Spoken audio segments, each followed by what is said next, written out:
Las Escrituras y Dios. Vamos a seguir con nuestra temática estudio sobre las Escrituras o el beneficio de las Escrituras.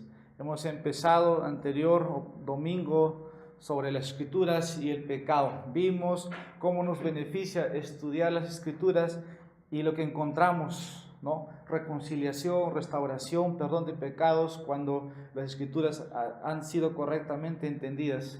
Al final es llevado a una aplicación, trae restauración, comunión, ¿no? del pecado cuando nos reconciliamos. Y vamos a leer esta mañana y vamos a ver lo que ahora es el beneficio, pero vamos a ver qué encontramos en relación con la persona de Dios. Conocemos quién es Dios en las Escrituras, porque se nos revela ahí, se nos revela en la creación, pero más claramente se nos revela en las Escrituras. Y 2 Timoteo 3:16 nos dice que toda la Escritura es inspirada por Dios. Sigo leyendo, dice, y útil para enseñar, para redarguir, para corregir, para instruir en justicia, versículo que sigue, el 17, a fin de que el hombre de Dios sea perfecto, enteramente preparado para toda buena obra. Y en esta mañana la enseñanza solamente vamos a empezar desde la primera parte o la parte A. Toda la Escritura es inspirada por Dios. Las Escrituras no son un invento de Dios. Las Escrituras es sobrenatural. Hay que verlo así. Así como nuestra salvación es sobrenatural, las Escrituras tienen la imagen de Dios impresa en cada página de la Biblia. Con eso digo que es sobrenatural. Eso hemos recibido de parte de Dios. Toda la Escritura es inspirada por Dios. Aunque Dios utilizó a hombres para poder escribir cada revelación, cada pensamiento. Y Dios tomó a cada hombre no como robots, no como títeres, pero vino de parte de Dios. Él dictó las mismas palabras, ellos lo usaron. Vamos a abrir 2 de Pedro capítulo 1, versículo 21.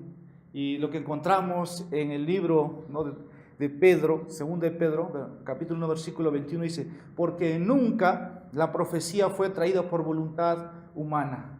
No podemos atribuir a cualquier hombre. Estos hombres fueron especiales de parte de Dios. Dicen, porque nunca la profecía fue traída por voluntad humana, ¿no? Estamos diciendo que es sobrenatural. Sino dice que los santos hombres de Dios hablaron siendo inspirados por el Espíritu Santo. En la Biblia, ¿quiénes son los santos? Todos los que han nacido de nuevo, ¿no? Todos los que han recibido el Espíritu Santo, porque dice, siendo inspirados por el Espíritu Santo. Las Sagradas Escrituras entonces son totalmente, primero, sobrenaturales, son una revelación divina. Ninguna profecía fue traída, dice, por hombres, ¿no? Entonces queda muy claro, cualquier teoría, esto véalo así, cualquier teoría humana que niega la inspiración verbal de las Escrituras, hay que desecharlo. Es un engaño del diablo y es un ataque a la verdad de Dios. En cada tiempo, en cada generación, desde el comienzo, Dios crea a Adán y Eva, le dice, ¿no? Con que eso ha dicho Dios. Hoy Satanás sigue usando a sus hombres, a sus secuaces. Con que Dios dice eso, que hay un camino, con que hay una verdad, con que hay un cielo, Satanás sigue diciendo y trata de desviar incluso a los que pueden estar en este lugar. Eso es lo que se ve hoy día y eso hay que desecharlos. La imagen divina está estampada, hermanos, en cada página de las Escrituras. Por eso es sobrenatural. Escritos para nosotros. No puede ser esto un invento de hombres. Cuando se trata de estudiar, ¿no?, la historia, y esto es un poco más para profundizar en bibliología, ahí se habla de esto, de esta materia, pero simplemente aquí vamos a ver, lo hemos recibido de parte de Dios, las Escrituras y Dios. Las Escrituras nos hacen conocer, ¿no?, así como es sobrenatural, a un Dios sobrenatural, a un Dios que no es como nosotros, finito, natural. Y esto tal vez sea algo innecesario decirlo, ¿no? El Dios que creen muchos cristianos hoy, muchos digo entre comillas, a veces es como un Dios que han inventado y tal vez se está volviendo a algo que los antiguamente, paganamente creían. Hoy lo que se ve, o lo que muchos puede llamar, ¿no? Se puede encontrar todo tipo de dioses fuera de una iglesia verdadera. El Dios puede ser un deporte, puede serlo, puede ser vivir una vida escandalosa, con tal que, hermanos, cualquier cosa que tome el lugar de Dios, como ser divino o sobrenatural, es tener un Dios pagano, y no es el Dios sobrenatural que encontramos en las Escrituras. La idea, hermanos, que debemos tener claro como cristianos hoy es esto. Esta revelación es sobrenatural. Me habla de un Dios sobrenatural. Así encontramos en las Sagradas Escrituras, ¿no? A un Dios perfecto de sus virtudes, a un Dios, este Dios no tiene nuestro intelecto, porque es un ser infinito, es un Dios supremamente sabio, superior a nosotros. Volviendo al texto, entonces, toda la Escritura, Génesis a Apocalipsis, esa es la revelación, es la profecía entregada a nosotros, es inspirada por Dios. Y más adelante vamos a ir viendo, ¿no? Hemos ido viendo primeramente la semana pasada, uno de ellos era redarguir nuestra vida. ¿Qué significaba eso? ¿No? De que la Escritura cada vez que nos habla nos tiene que decir algo, que estamos equivocados, que hemos cerrado, que no hemos completado lo que Dios demanda de nosotros. Eso al final nos hacía ver a alguien que nos ayude, alguien que nos perdone, alguien que nos restaure y nos guiaba a Jesucristo. Y en ese camino vimos, ¿no?, lo que era las Escrituras y el pecado. Ahora estamos viendo las Escrituras y Dios. Entonces Dios solo puede ser conocido por medio de su revelación propia de Él. Y es este libro que usted tiene en sus manos, lo que yo tengo aquí. Por medio de esta revelación podemos conocer a este Dios personalmente. Fuera de eso debemos desechar todo. Es imposible. Dice Primera de Corintios 1:21, sorpréndase, maravíllese. Dice, el mundo no conoció mediante la sabiduría. El mundo no conoció, dice, mediante la sabiduría. Esto en otras palabras, donde no hay la sabiduría de Dios, donde no hay una Biblia, no hay conocimiento de Dios. Por eso dice, el mundo, sino todos lo conocen, todos pueden conocer. Aunque el hombre ha hecho ese intento, es muchas veces mayor que el cristiano de leer la Biblia, pero no lo pueden conocer. Ustedes lo saben, ¿por qué? Ustedes lo saben que para conocer a Dios se necesita primero nacer de nuevo. El hombre natural, ¿se acuerdan de ese texto? 1 Corintios 1:14, no puede percibir, no puede entender las cosas sobrenaturales porque han de ser discernidas o entendidas espiritualmente.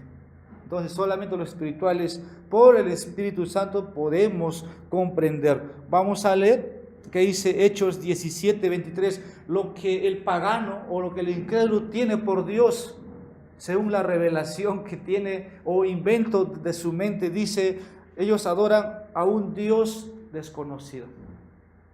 En otras palabras, Pablo en ese contexto está diciendo, varones o varones sabios, hombres, ustedes adoran a un Dios desconocido. En cada cultura o generación siempre han tenido un Dios pagano. Y Pablo dice, ustedes son muy religiosos, les dice. Todos tienen una Biblia en la mano, pero se necesita, como nos dice ahí, en esa misma carta, haber sido regenerados primeramente. Entonces Pablo ahí nos lleva a un Dios desconocido. ¿Puedo tener una Biblia? ¿Se da cuenta? En las casas hay Biblias, en los carros hay muchas Biblias, pero sigue siendo un Dios desconocido para ellos. Aquí en nuestro texto hemos visto que al final dice el versículo 17, versículo 15 de 2 Timoteo 3 dice, y que desde la niñez has sabido las Escrituras. Desde niñez has sabido, diría Pablo a Timoteo, ¿no?, esta revelación natural que te fue traído por tus padres, por tu abuela, ¿no? Fue traído por ellos, dice, las cuales te pueden hacer sabio. sabiduría de lo alto, no el sabiduría de este mundo. Por eso decía, él dice, el mundo no conoció a Dios mediante la sabiduría de Dios. Es el privilegio que usted tuvo, de que la sabiduría de Dios, que es poder de Dios, Pablo dice en su carta para salvación, se nos fue revelada. Eso es para gloriarse, hermanos, para que usted pueda reconocer a Dios. Y es lo que aquí Pablo nos quiere decir también, al Dios no desconocido, se requiere algo más que esta Biblia, de las Escrituras, para que el alma pueda conocer a Dios de una manera real, hermanos, de una manera personal, que Dios por su Espíritu nos tiene que dar vida. Eso es lo que Pablo está diciendo, pero parece ser poco conocido hoy. Hoy día es más emoción, el misticismo. Hay muchas maneras de adorar a Dios, dice, pero hay una sola manera. No es por medio de sentimientos, que tengo que sentir a Dios, ¿no? Antes, y con eso digo que Dios está conmigo. Bienaventurado, dice nuestro Señor en los Evangelios, el que cree sin ver. Creer en lo que Jesús hizo por nosotros. Y todos los beneficios que usted o el que se acerca obtiene al creer en el Señor Jesús. Entonces, las prácticas hoy día prevalecientes, hay muchas maneras, pero necesitamos estudiar, conocer a este Dios que tenemos aquí, lo que tú tienes en su Biblia. Y este conocimiento no es intelectual, hermanos. No es intelectual, este conocimiento es espiritual.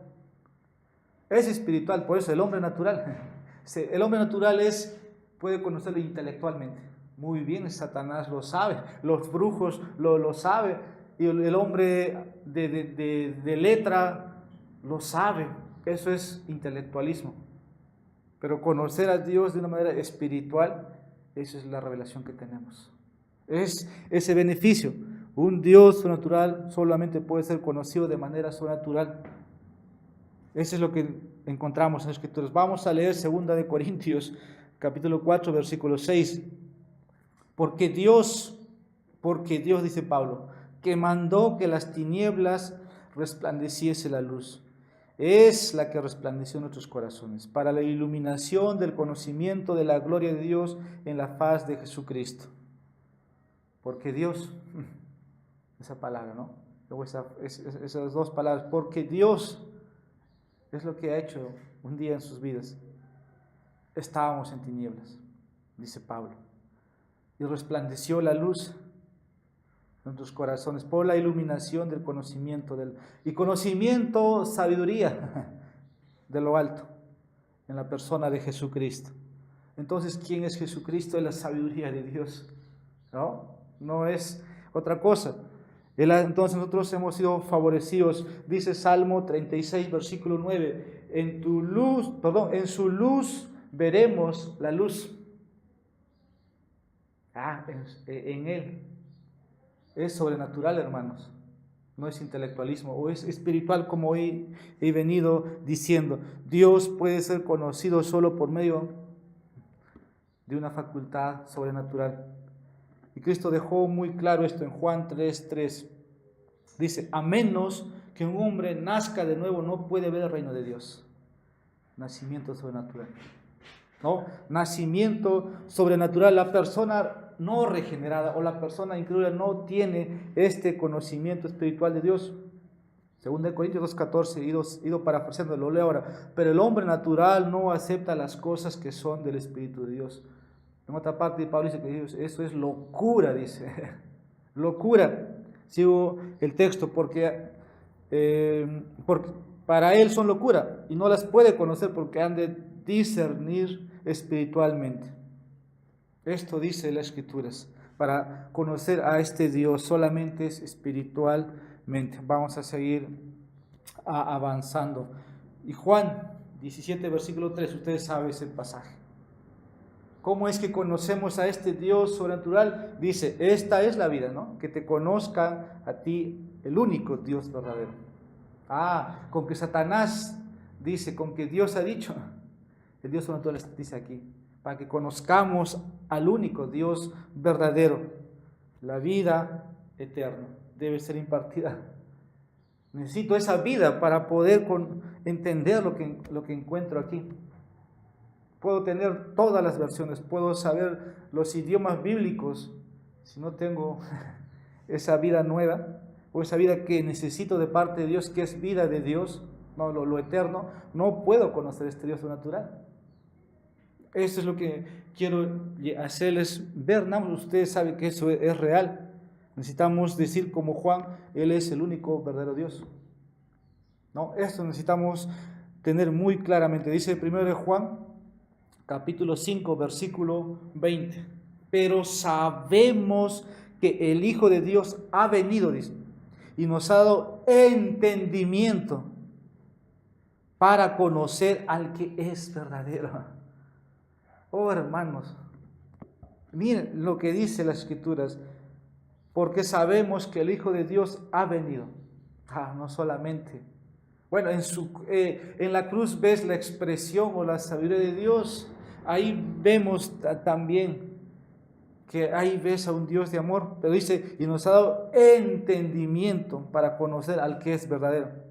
Por fuera de Jesucristo yo no puedo conocer a este único Dios verdadero.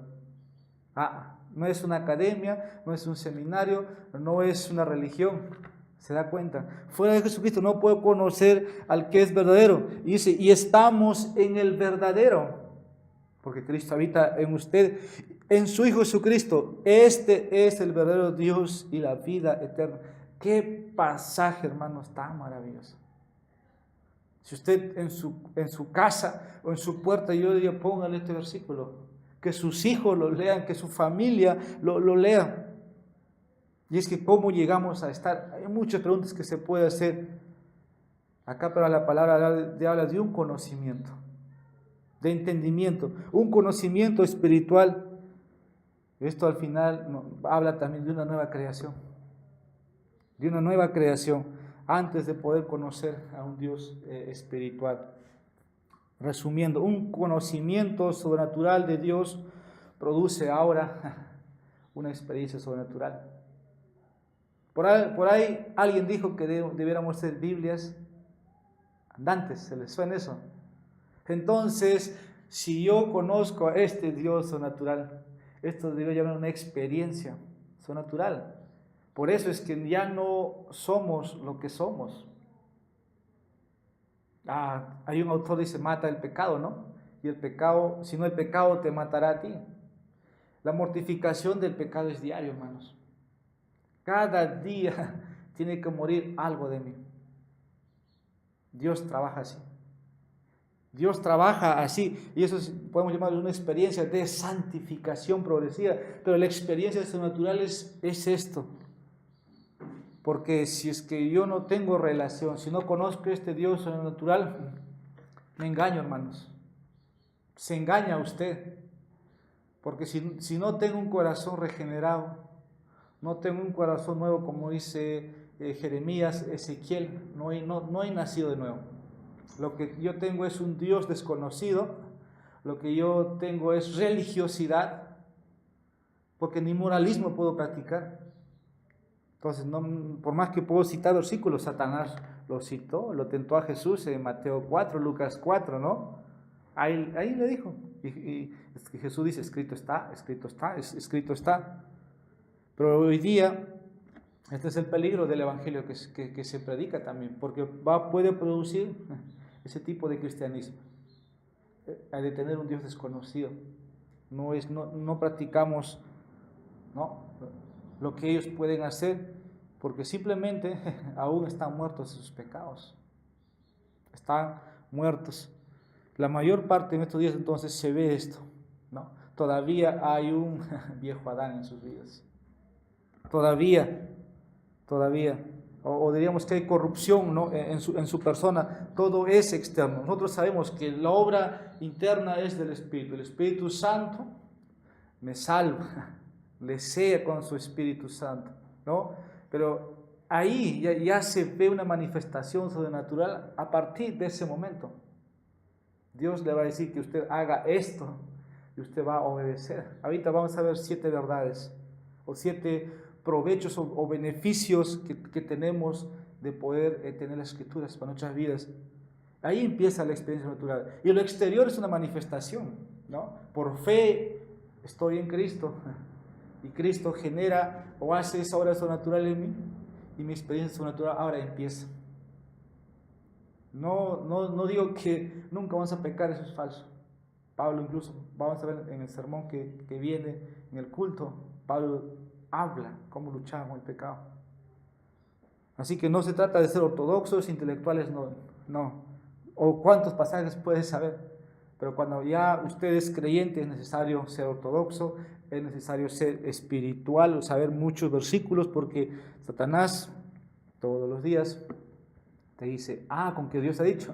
Todavía Satanás usa eso. Juan 7:28, Juan capítulo 7, versículo 28 dice, el que me envió es verdadero, al cual vosotros no conocéis. Ahí Jesús está diciendo a los que no lo conocían verdaderamente, no lo reconocían. Decía, ustedes si son hijos de Abraham, ustedes debieran saber, ¿no?, que yo vengo de parte de Dios. Y aquí dice, el que me envió es verdadero. Jesús está hablando del Padre y dice, al cual vosotros no conocéis. Qué palabras tan fuertes que podemos recibir. A eso dice Juan 8:19, ni a mí me conocéis, ni a mi Padre. Si a mí me conocieseis, también a mi Padre conoceréis. Revelación sobrenatural. Juan 8, versículos 54 y 55. Mi Padre es el que me glorifica, el que vosotros decís que es vuestro Dios, pero vosotros no lo conocéis. Mucho cuidado, hermanos. Mucho cuidado. No basta tener una Biblia, no basta una iglesia. No basta, ¿no?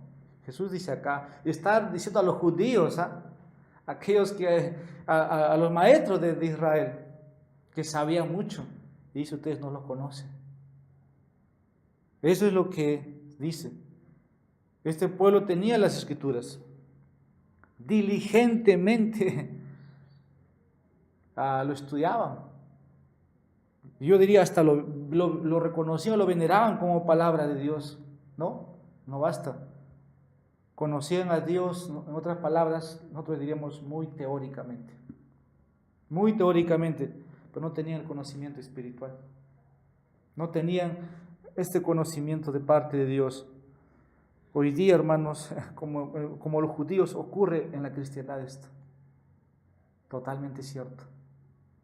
Hay muchos que creen, por ejemplo, en la Trinidad, ¿no?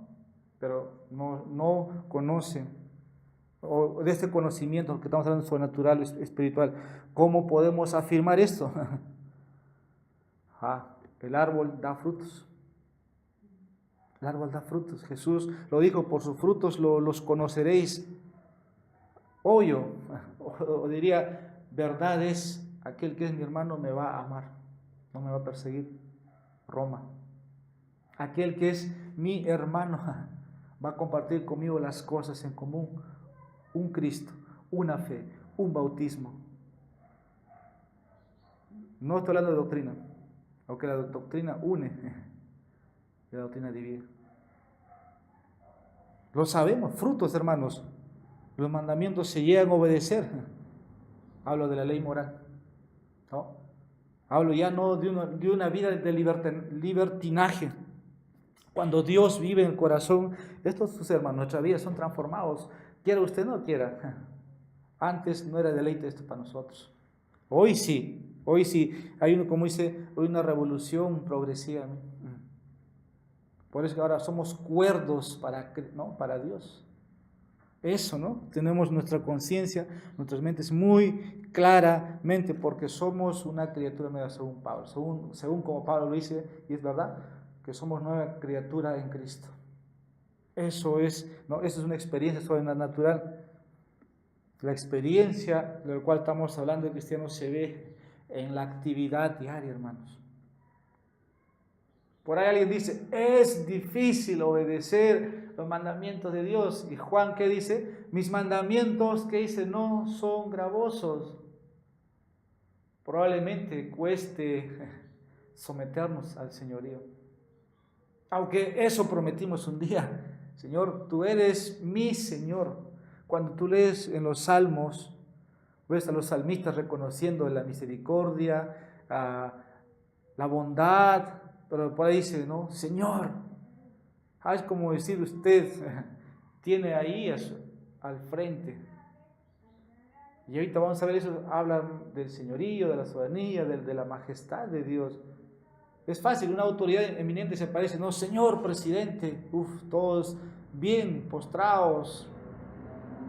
Pero ¿qué pasa con el Señor? ¿Solo queda en la Biblia?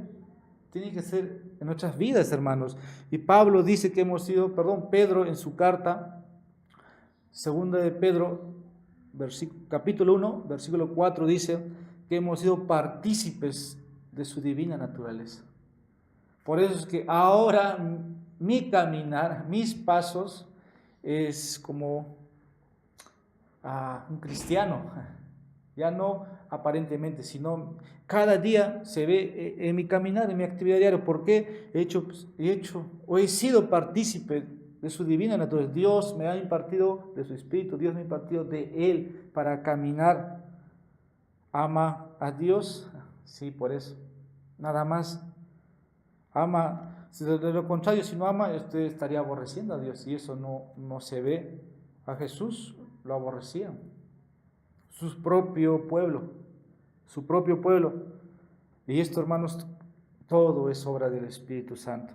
Su palabra nos va vivificando. Por eso, toda la Escritura nos ha sido entregado. Toda la Escritura nos ha sido entregado. Nos es provechoso en cualquier porción, cualquier libro que hoy se tiene así. Nos es provechoso. Nos santifica, nos da seguridad. Seguridad. Al que está en la situación, en la condición, siempre va a haber esperanza. Siempre va a haber esperanza. Y en este mes yo pensaba esto, ¿no? Todos dicen, todo tiene solución menos la muerte. Yo todo este mes estaba diciendo que la muerte tiene solución, es Cristo. Aunque tal vez no piensen muchos como yo, pero yo creo que esto dice, Jesús dijo en Juan 5:24, el que cree en mí, aunque esté muerto, vivirá. Si hay esperanza en Cristo. Entonces, por medio de las Escrituras podemos comprender que es provechoso para nosotros. En la lectura, en el estudio, es provechoso. Y eso produce efectos. Es lo que queremos en esta escuela dominical, poder aprovechar. Y el Espíritu Santo tiene que ayudarnos. Lo primero que vamos a ver, dije, son 7 cosas. Todo esto ha sido como para entrar.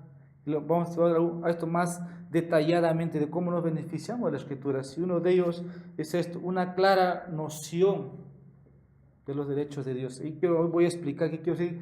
Cuando leemos o cuando abre las Escrituras, tenemos una clara noción de los derechos de Dios.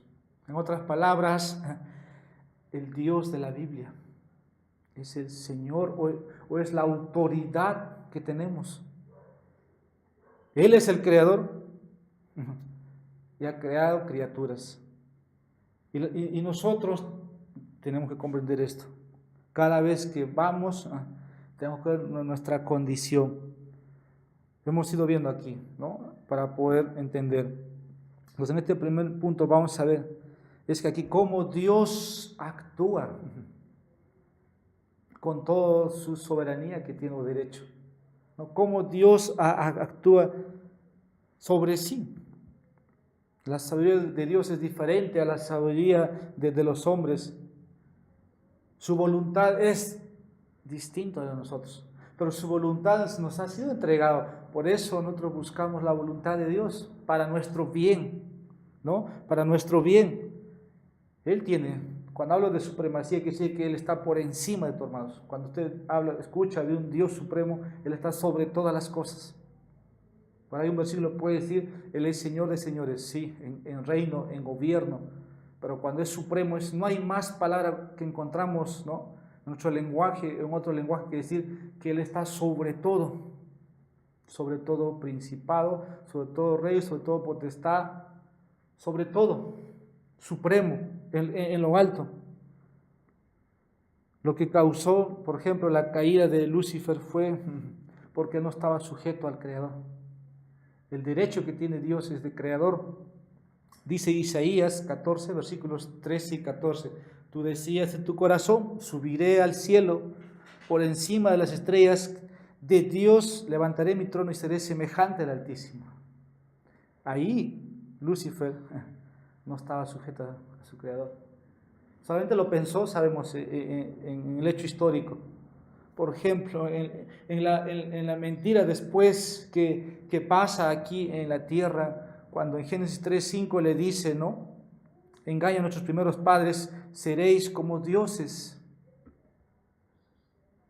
Seréis como dioses. La mentira de la serpiente que llevó a la destrucción, con eso nada más. No se estaban sometiendo que hay un creador. No estaban en la posición, o no estaban conformes con la posición de criatura, racional, ni siquiera irracional. Y la serpiente le dice, seréis como dioses.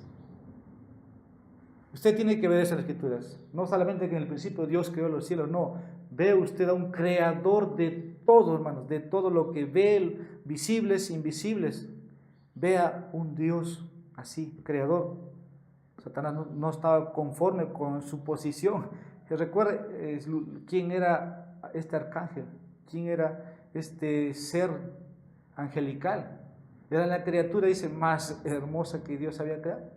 El que dirigía la adoración, o era el director de adoración, alabanza allá en los cielos. Era la criatura más bella y no estaba. Y Dios crea al hombre y a la mujer a su imagen y semejanza. Y tenía la imagen de Dios. Seres en condición de caer. Pero Satanás dice, seréis como Dios, aún, ¿no? Imitando la caída de Satanás. Tropieza una vez más. Tropieza seres angelicales y tropieza la raza humana. No reconocía a un creador. O a su creador, diría. A su creador personal. Es lo que encontramos. Desde entonces, ¿no? Está el hombre hoy muerto. Job, capítulo 21, versículos 14 y 15. Estas palabras son fuertes, hermanos, son fuertes. Desde entonces el hombre está en oposición a Dios y vive resentido, vive en contra de Dios. Dice Job, apártate de nosotros. Mira lo que dice, porque no queremos conocer tus caminos. ¿Quién es el Todopoderoso para que le sirvamos? Eso no le habla, hermanos, a usted, cuando antes era. El hombre dice, yo no quiero saber nada de Dios. Sí, mire lo que encontramos. ¿Quién es el Todopoderoso para el que sirvamos? Si eso habla el impío. Hermano, espero que eso, cuando hablamos de servicio, no le haga temblar. ¿Cómo hay que servir a Dios? Eso habla el incrédulo. Salmo, capítulo 12, versículo 4. Por nuestra lengua prevaleceremos. Nuestros labios por nosotros. ¿Quién va a ser amo nuestro? Jeremías 2, versículo 13. Vagamos a nuestras anchas, nunca más vendremos a ti. Desde la caída. Esto es, la criatura no quiere saber nada con su creador, nada. El pecado ha excluido a los hombres de Dios, en otras palabras. Efesios 4:18 nos dice, teniendo el entendimiento entenebrecido. Hablamos de un conocimiento, ¿se acuerdan? Ahora ese entendimiento está entenebrecido, ajenos de la vida de Dios por la ignorancia, no por la sabiduría, por la ignorancia que en ellos hay, por la dureza del corazón. La mente, el corazón ya no es no es lo que Dios creó. Cuando Dios crea, te da un nuevo corazón, ahora tienes la mente de Cristo, ya. El hombre, ahora el corazón del hombre es contrario, se opone a la voluntad de Dios. Ahora pasa, ¿no? Está un estado de enemistad, según las Escrituras. Pero en la salvación, el hombre es restaurado. 1 Pedro capítulo 3, versículo 18, porque también Cristo padeció una sola vez por los pecados, el justo por los injustos, para llevarnos a Dios. ¿Cómo volvemos a Dios? Por Jesucristo, para llevarnos a Dios nuevamente. Esto se ha cumplido legalmente. Consumado es, todo se ha hecho.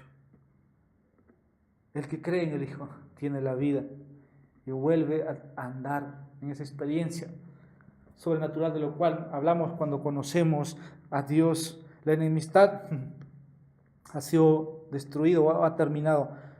Dios conquistó nuestros corazones y el alma se humilla. Esta es la verdadera conversión. Esta es la verdadera conversión. Había ídolos en nuestros corazones, dioses paganos, y Dios derriba esos ídolos. Dios conquista el reino, ¿no? Que había un señorío, ¿no? Satanás, ¿no? Y todas las invenciones que hemos creado, las vanidades, el mundo y todo lo que te ofrece, todo es derribado. Ahora Cristo es todo. Por eso Jesús hablaba de tesoro, ¿no? Y Cristo debiera ser eso, tu tesoro, tu porción, no hay otra cosa más. ¿Qué más quieres en este mundo fuera de Cristo? No hay otro, solo Cristo queda. Porción o tu tesoro, nuestro Rey, nuestro todo. En 2 Corintios, capítulo 8, versículo 5, dice de estos hermanos: se dieron a sí mismos, primeramente al Señor. Hablando cuando se enviaron las ofrendas para ayudar, ¿no? A lo que estaba pasando allá en Jerusalén, la pobreza, la escasez, pero ahora dice, se dieron a sí mismos. ¿Y qué hemos leído en Job? ¿Quién es el Todopoderoso? ¿Por qué lo vamos a servir? Ahora encuentras a cristianos, miren en otras palabras, se dieron a sí mismos. ¿Qué ha pasado? Conversión, hermanos. Cuando reconocen a este Dios que les ha creado nuevamente. 2 Corintios 5, 17. Somos nueva criatura. Una segunda creación.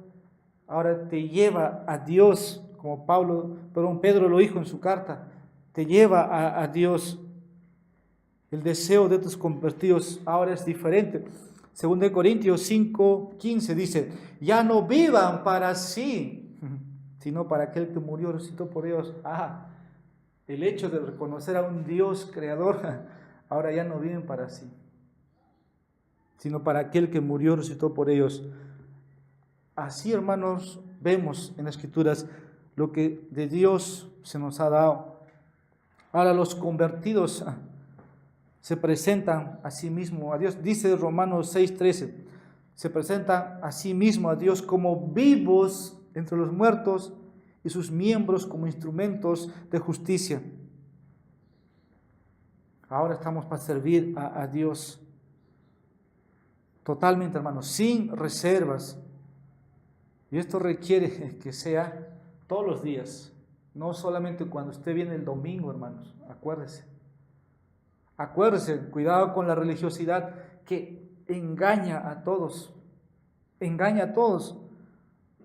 No solamente por cantar, no solamente por estudiar o leer las Escrituras, sino ahora se dan al Señor todos los días, son gobernados por Él. El reconocer entonces a Dios,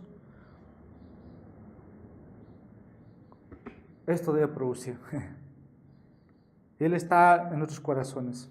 Dice Isaías capítulo 26, versículo 13. Mira lo que dice.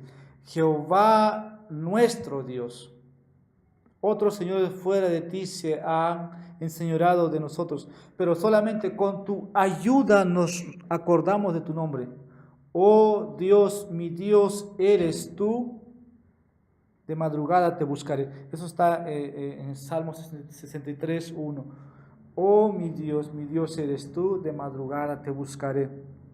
Estos son los beneficios de las Sagradas Escrituras que encontramos y debe ser nuestra experiencia.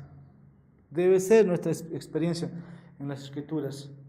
Dios exige hoy así como hemos leído los hermanos, ¿no?, en Corinto, en Roma, se rendían, se presentaban, dice, como vivo entre los muertos. Anhelamos eso cada día, hermanos, puede ser cierto en nosotros. Ya no es una voluntad nuestra, ¿no? Esto voy a hacer y excluye a Dios. Todo, ¿no?, debiera estar sometido a la voluntad de Dios. Segundo, otro beneficio de las Escrituras: un temor mayor de la majestad de Dios. Un temor mayor de la majestad de Dios. A veces leemos solamente o queremos versículos que nos hagan sentir bien. Estoy triste y busco un texto que me dice que tengo que recuperar alegría, ¿no? No. Vamos a leer Salmo, versículo 33, versículo 8. Dice: tema a Jehová toda la tierra. Dice que ¿a quién van a temer? Pregúntese usted primeramente. A un Dios majestuoso. Tema a Jehová toda la tierra. Teman delante de él todos los habitantes de la tierra. Hermanos, yo creo, si Jesucristo caminara por la tierra así visiblemente, todos tendrían espanto de él. Pero Jesucristo, dice Apocalipsis, está en medio de su iglesia. Nosotros debiéramos temer. Muchos han querido explicar hasta decir terror, hermanos, espanto. No que eso te va a hacer daño, te va a destruir. Miedo. Dice teman. Dios, hermanos, es tan alto sobre nosotros. Ustedes saben, sus pensamientos es más alto que nosotros. Su majestad sí debería hacernos temblar. Su poder, ¿no?, debiera aterrorizarnos. Si solamente, cuando hay un terremoto, ¿quién es el que mueve todo? ¿No te produce miedo? Es Dios nada más moviendo, hermano, y eso te hace temblar. Pues digo, si Dios o Cristo andara visiblemente, espanto. Pero no tenemos que, hermanos, ver que eso acontezca para conducirnos bien. Cuando la Escritura dice tema a Dios, es que tienes que respetarlo, hermanos, honrarlo. Eso dice la Biblia. Dios es santo en todo, inefable en esto, que aborrece el pecado.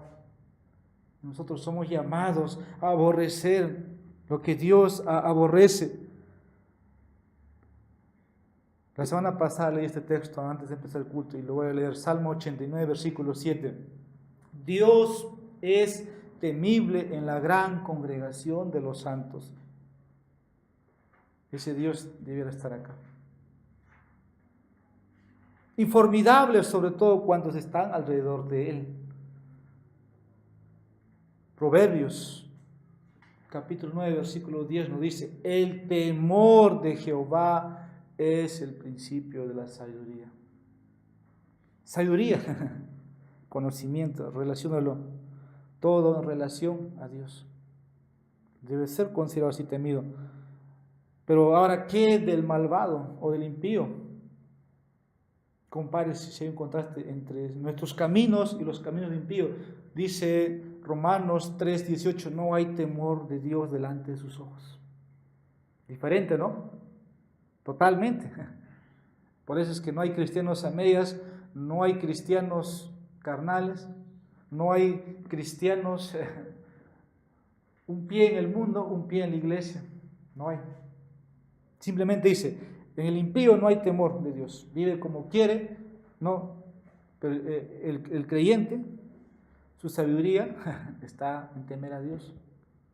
Su inteligencia está en apartarse del pecado, como en otra parte de Proverbios nos dice. Ellos, por ejemplo, no consideran la majestad de Dios. ¿Quién es el Dios majestuoso? Sería, tomando la palabra del libro de Job, ¿no? ¿Quién es el Todopoderoso? Su autoridad desechada. El derecho soberano de creador desechado.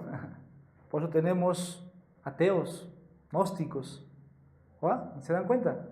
Todo sale lo que está aquí, nos está revelando. Ellos no se preocupan de eso. Los mandamientos, difícil para ellos. Por eso leyes y leyes están siendo en diferentes países aprobados. No hay temor. Los mandamientos, muy bien, nos dicen nosotros, estaban para obedecer.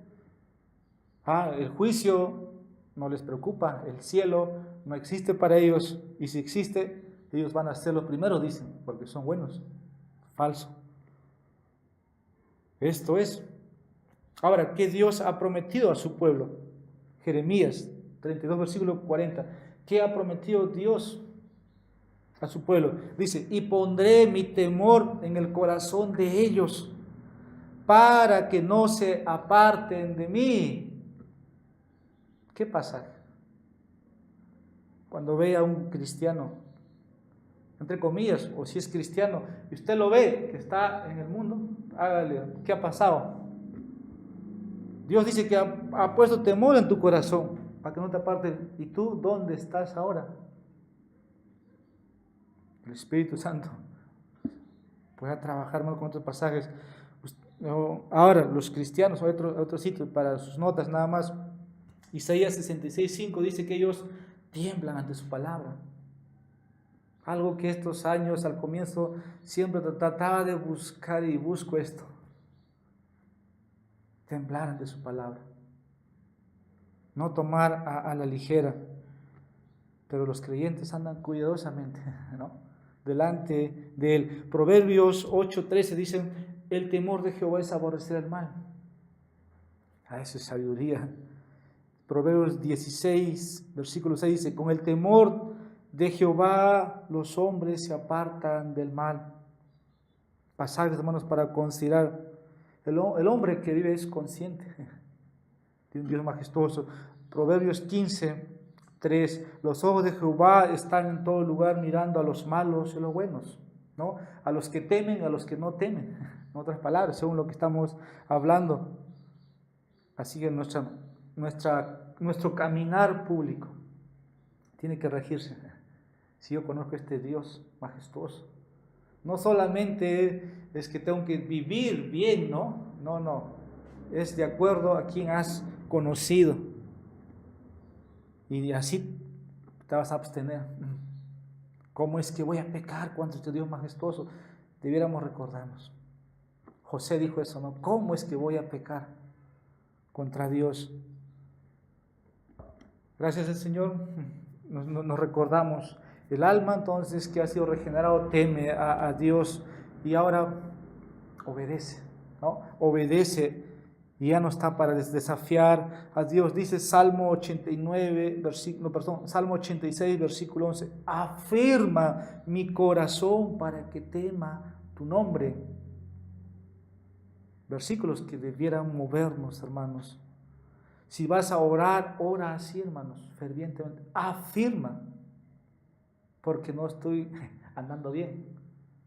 Unifica mi corazón, mi ser, en otras palabras, mi brazo, mis ojos, todo, unifica para que tema tu nombre.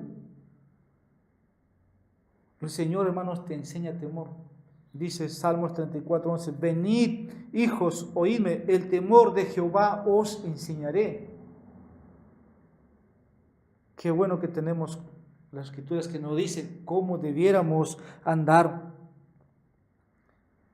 Proverbios capítulo 2, versículo 5. Entonces entenderás el temor de Jehová y hallarás el conocimiento de Dios. Proverbios 23, 17. Permanece en el temor de Jehová todo el día. Y hay mucha escritura, hermanos. El último es para pasar al siguiente punto. Filipenses 2:2. Andemos con temor y temblor. Andemos con temor y temblor. Otro beneficio de las escrituras es una mayor reverencia a los mandamientos de Dios. Eso, hermanos, produce una mayor reverencia a los mandamientos de Dios. Desde que el pecado entró al mundo, ¿no? Desde que Adán quebrantó la ley de Dios, todos los hijos, todos los caídos están en la posición de Adán, corruptos. Y recuerden, el pecado es transgresión a la ley de Dios. Por eso, una mayor reverencia a los mandamientos de Dios. El pecado, siempre hemos dicho, es una traición a Dios. El repudio por las cosas espirituales. Rebelión contra su voluntad. Ahora es nuestra voluntad. Pero la salvación es la liberación del pecado. Eso es lo que hace Cristo. De la culpa, del poder, del dominio, ¿no? Es una liberación. Entonces, las Escrituras nos traen este provecho. Hebreos 8, versículo 10. Pondré mis leyes en la mente de ellos y las escribiré sobre su corazón y seré a ellos por Dios. Esto se nos es comunicado. El que ama ahora guarda las palabras de Dios o los mandamientos. Juan 14, 23. También dice en otra parte de 1 Juan, versículo 23. Bueno, no es la cita, pero recuerdo esto. Si en esto conocemos, ¿no? Hemos llegado a conocerle, en esto, que guardamos sus mandamientos. Es verdad, ninguno de nosotros perfectamente lo guardamos. Pero Pablo dice esto en su carta, ahora Romanos 7, 22. Me deleito en la ley de Dios, en el hombre interior. Ahora sí, los mandamientos, podemos decir, no son gravosos, ¿no?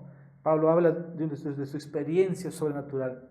Me deleito en la ley de Dios. Las Escrituras, hermanos, están llenos de mandamientos, ¿no? De estatutos, de preceptos. Salmo 119, versículo 30 dice: he escogido el camino de la verdad, tus testimonios he tomado por heredad para siempre. Que los cristianos debiéramos ver esto siempre. Así que ahora, esto es lo que tenemos: amarás al Señor tu Dios con tu corazón. Este mandamiento no ha sido abolido. Está, Jesús lo resumió así: estamos bajo la ley de Cristo. En el Nuevo Testamento, 1 Corintios 9, 21, el que dice que está en él debe andar como él anduvo. Las Escrituras, y la pregunta es: ¿cómo anduvo Cristo? ¿No? Obediencia, sujeción a la ley, honrándola, obedeciéndola en palabra y en hecho. Esto es, ahora estamos bajo la ley de Cristo.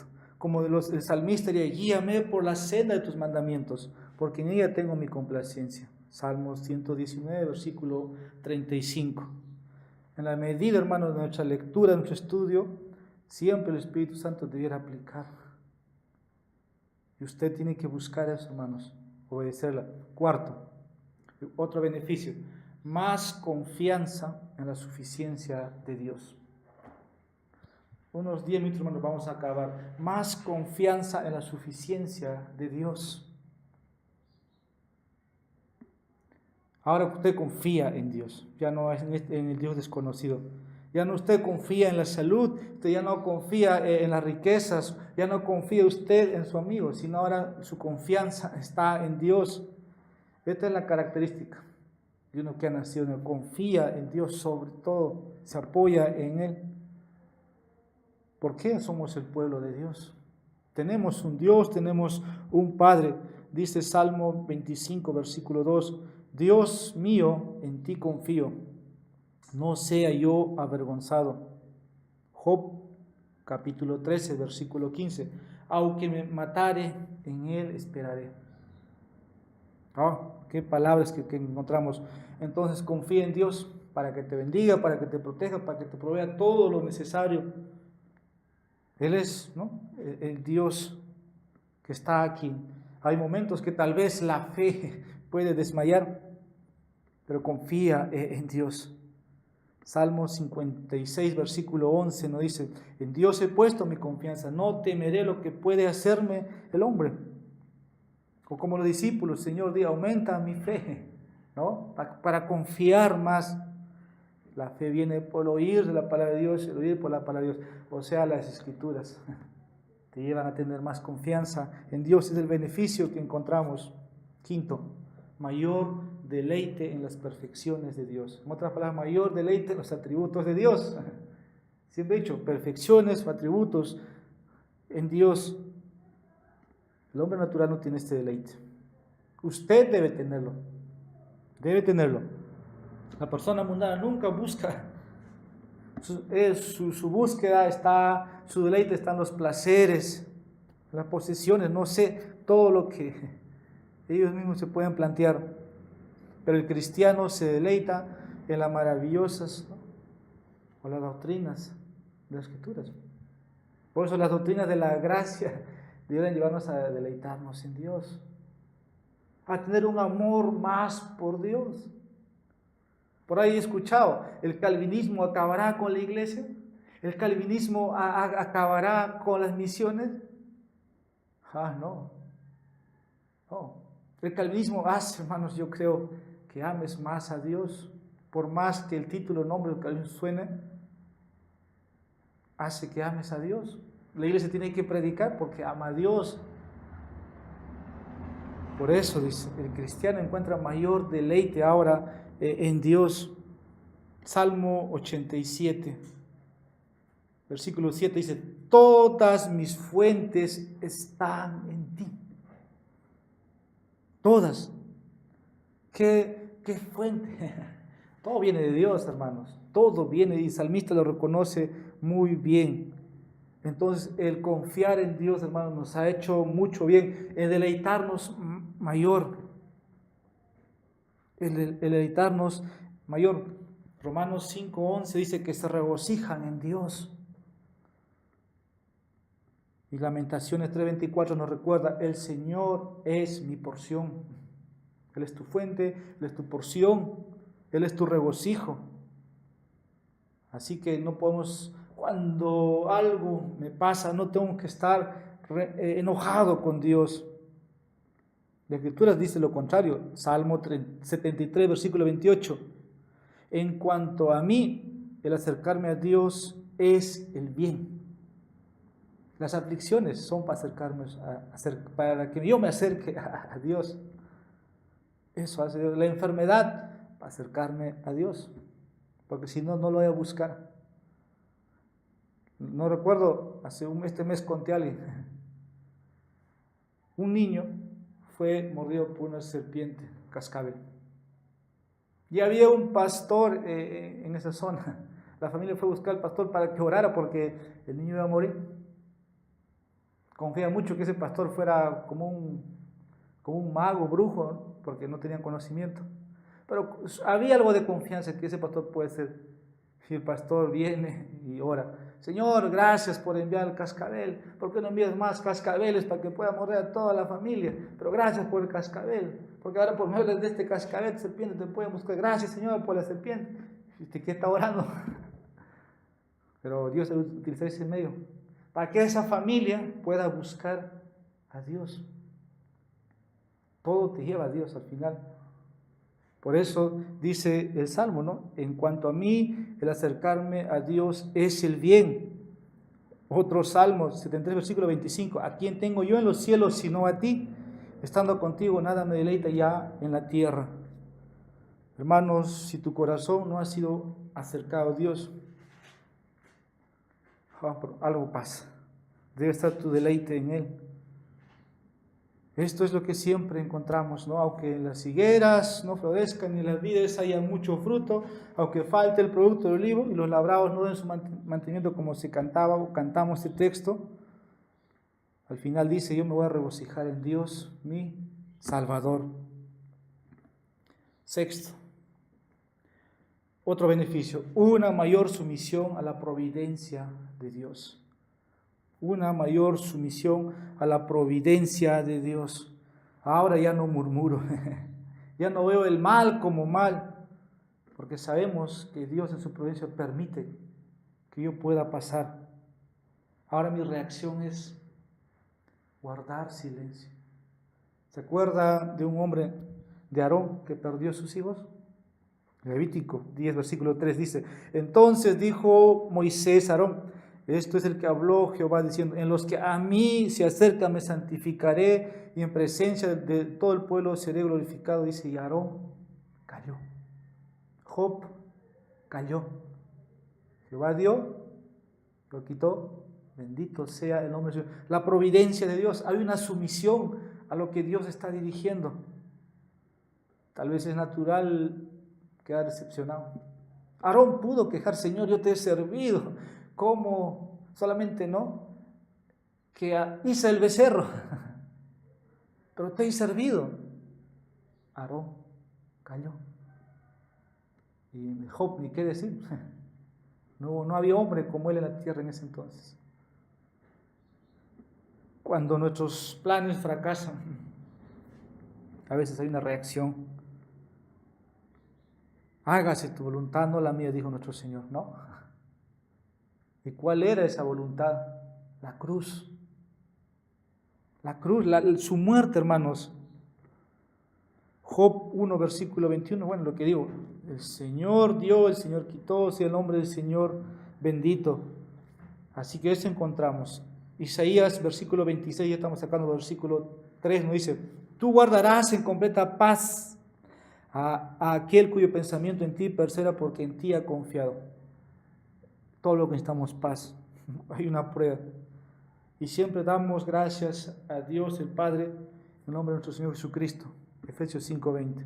Y por último, otro beneficio de las Escrituras, cuando usted lee o estudia, una alabanza más ferviente por la bondad de Dios. Una alabanza más ferviente por la bondad de Dios. ¿Por qué estamos reunidos hoy aquí en el Día del Señor? No creo que venga por religioso, sino que Dios ha levantado algo en ustedes.